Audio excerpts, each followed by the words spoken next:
Buried 26 feet beneath the Iranian desert lies a fortress. This is Natanz, a highly secure facility built to house the core of Iran's nuclear program. But deep underground, the facility was quietly tearing itself apart. Rows of highly advanced gas centrifuges were breaking down at a rate engineers couldn't explain. To understand why, you have to look at what these machines actually do. They take gaseous uranium and spin it at dizzying speeds. This rotation separates the heavier uranium isotopes, pushed to the outer wall, from lighter atoms concentrating in the center. Due to extreme velocities, a single microscopic wobble can cause the entire machine to shatter. The Iranian scientists were completely baffled.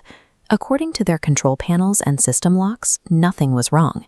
There were absolutely zero mechanical flaws or software errors registering on their screens. A remote cyber attack seemed entirely out of the question. The Natanz facility is what security experts call air-gapped. It is completely physically disconnected from the outside internet. Yet somehow, something had bypassed every single physical security measure on site to wage a silent attack on a fortress. The culprit turned out to be an unusually large 600-kilobyte piece of malware called Stuxnet.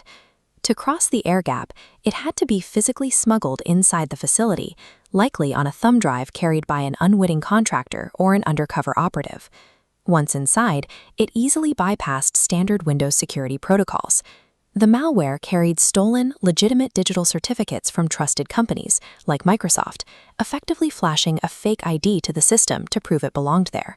From there, Stuxnet took complete control by deploying 4 distinct zero-day vulnerabilities. A zero-day exploit gives hackers entry before developers even know the vulnerability exists. Patch the flaw. The malware enters and operates completely unchecked. Yet on most computers, the malware did absolutely nothing. It lay dormant, quietly spreading until it detected a very specific environment: machines running Siemens Step 7 industrial control software. Stuxnet functioned as a patient digital sniper, engineered to ignore standard targets while hunting for a single type of industrial controller. The Siemens software is designed to communicate with programmable logic controllers, or PLCs. These are the physical hardware modules that directly operate the centrifuges on the factory floor. By infiltrating these controllers, Stuxnet gained access to the frequency converters, the electrical components responsible for regulating the motor speeds of the centrifuges. This animated graph shows how those motors are supposed to operate. Under normal conditions, the frequency wave hovers steadily within a safe range, anywhere between 87 and 1027 Hz.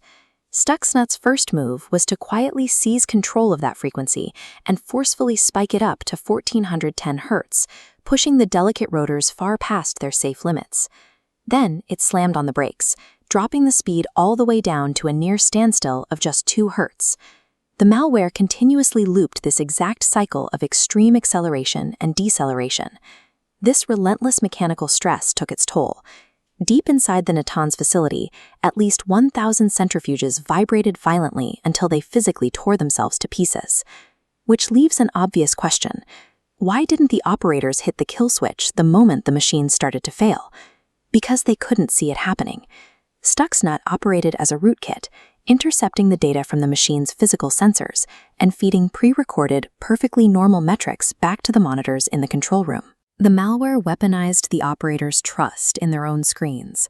By the time anyone realized they were under attack, the physical destruction was already complete.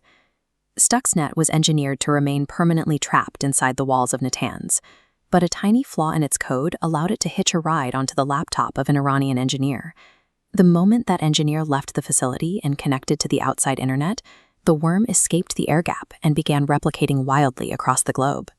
Cybersecurity experts soon discovered the complex worm, tracing its path as it quietly infected over 100,000 systems worldwide. Analyzing the code revealed a payload armed with 4 zero-day exploits. Building something of this magnitude required resources that only a nation-state possessed. A covert operation widely believed to be orchestrated by US and Israeli intelligence. Before this discovery, computer viruses were mostly treated as digital nuisances, designed to steal data, delete critical files, or crash a server. Stuxnet demonstrated that computer code could cross the digital barrier to inflict catastrophic physical damage on heavy industrial infrastructure. Natanz proved that lines of code could shatter steel, signaling that the most effective weapons in future conflicts may never require an explosive charge.